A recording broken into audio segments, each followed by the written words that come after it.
नमस्कार, ये आकाशवाणी चंडीगढ़ है। अब आप निधि मुंजाल से प्रादेशिक समाचार सुनिए।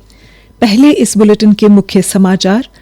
गृह एवं सहकारिता मंत्री अमित शाह ने 5 वर्षों के भीतर 2 लाख से अधिक आबादी वाले प्रत्येक कस्बे में सहकारी बैंक स्थापित करने पर बल दिया। हरियाणा और जम्मू कश्मीर पुलिस ने फरीदाबाद के अल-फलाह यूनिवर्सिटी में कार्यरत कश्मीरी डॉक्टर को गिरफ्तार किया। डॉक्टर के घर से बड़ी मात्रा में विस्फोटक बरामद किया गया। हरियाणा राजस्व विभाग की वित्त आयुक्त डॉक्टर सुमिता मिश्रा ने सेक्टर 17 स्थित नए सचिवालय में आईटी सेल का उद्घाटन किया। हरियाणा में विधायी प्रशिक्षण के लिए विशेष विंग स्थापित किया जाएगा। कुरुक्षेत्र विश्वविद्यालय में 36वीं अखिल भारतीय डाक कबड्डी प्रतियोगिता शुरू हुई। पहले मैच में हरियाणा ने पंजाब को 37 अंकों से हराया और हरियाणा विद्यालय शिक्षा बोर्ड ने एचटेट परीक्षा का परिणाम घोषित किया। अब समाचार विस्तार से। गृह एवं सहकारिता मंत्री अमित शाह ने कहा है कि शहरी सहकारी बैंकों को महत्वाकांक्षी युवाओं और समाज के वंचित वर्गों को सशक्त बनाने के लिए आगे आना चाहिए। आज नई दिल्ली में शहरी सहकारी ऋण क्षेत्र पर एक अंतर्राष्ट्रीय सम्मेलन सहकारी कुंभ 2025 का उद्घाटन करते हुए श्री शाह ने ये बात कही। श्री शाह ने कहा कि 5 वर्षों के भीतर 2 लाख से अधिक आबादी वाले प्रत्येक कस्बे में एक शहरी सहकारी बैंक स्थापित करने का लक्ष्य होना चाहिए। उन्होंने कहा कि त्रिभुवन सहकारी विश्वविद्यालय की स्थापना युवा पीढ़ी को सहकारिता से जोड़ने और सहकारी क्षेत्र के लिए पेशेवर तैयार करने के उद्देश्य से की गई है। हमने त्रिभुवन सहकारी यूनिवर्सिटी बनाई है जो नए प्रोफेशनल्स तैयार करेगी, जो कोऑपरेटिव सेक्टर की हर प्रकार की जरूरियात को पूरी करेगी। तो एक जनरेशन पूरी अमृत पीढ़ी की जो 2047 तक हमारे कोऑपरेटिव क्षेत्र को आगे ले जाएगी, उसको तैयार करने का हमने लक्ष्य रखा है। इस अवसर पर श्री शाह ने अमूल और इफ्को को अंतर्राष्ट्रीय सहकारी गठबंधन की विश्व रैंकिंग में शीर्ष 2 स्थान हासिल करने पर बधाई दी। उन्होंने कहा कि इफ्को 93 लाख टन यूरिया और डीएपी का उत्पादन करके देश की हरित क्रांति का एक स्तंभ बन गया है। फरीदाबाद और जम्मू कश्मीर पुलिस ने संयुक्त कार्रवाई में फरीदाबाद की अल-फलाह यूनिवर्सिटी में कार्यरत एक कश्मीरी डॉक्टर को गिरफ्तार किया है।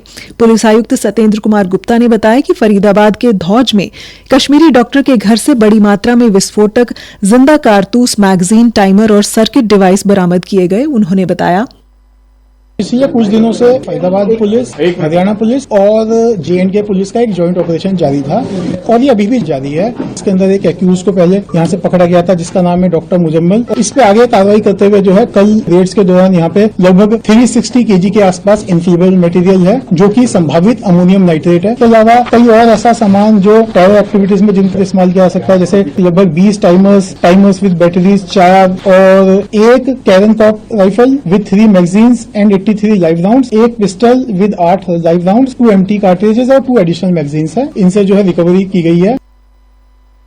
उन्होंने कहा कि फोरेंसिक विशेषज्ञों की टीम को बरामद सामग्री की जांच के लिए बुलाया गया है।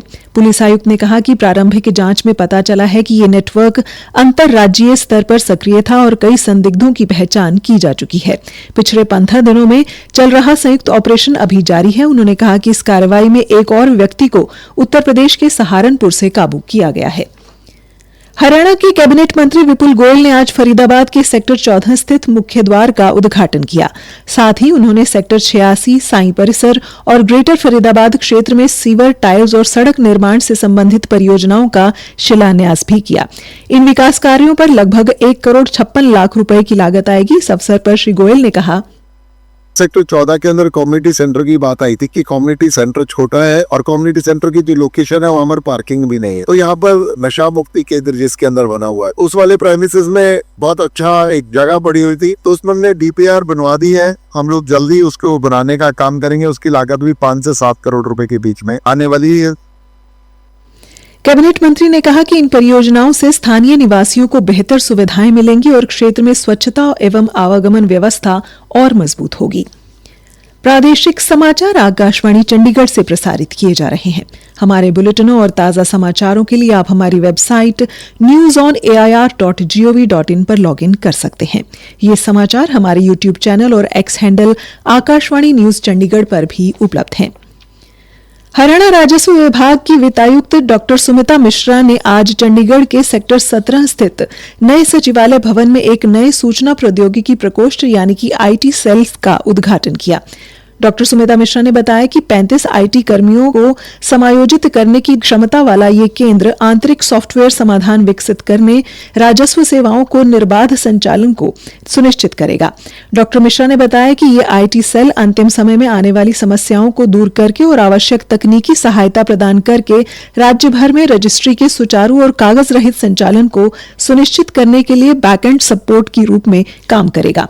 उन्होंने बताया कि ये वेब हेल्थ, जमाबंदी, ई भूमि और ई क्षतिपूर्ति सहित विभिन्न सरकारी पोर्टलों पर निर्बाध राजस्व सेवाओं की निगरानी की महत्वपूर्ण जिम्मेदारी संभालेगा। पंचकुला जिले में भानु स्थित भारत तिब्बत पुलिस बल के प्राथमिक प्रशिक्षण केंद्र में आज कांस्टेबल जनरल ड्यूटी महिला एवं पुरुष के 491 बैच में 228 परीक्षार्थी शपथ ग्रहण कर बल में शामिल हुए हैं, जिनमें 198 पुरुष कांस्टेबल एवं 30 महिला कांस्टेबल हैं। दीक्षांत एवं शपथ ग्रहण समारोह की अध्यक्षता मुख्य अतिथि पश्चिमी कमान चंडीगढ़ के कार्यवाहक अपर महानिदेशक संजय गुंजाल ने की। इस अवसर पर बल के महानिरीक्षक अशोक नेगी भी मौजूद रहे तथा मुख्य अतिथि के साथ परेड में सलामी ली।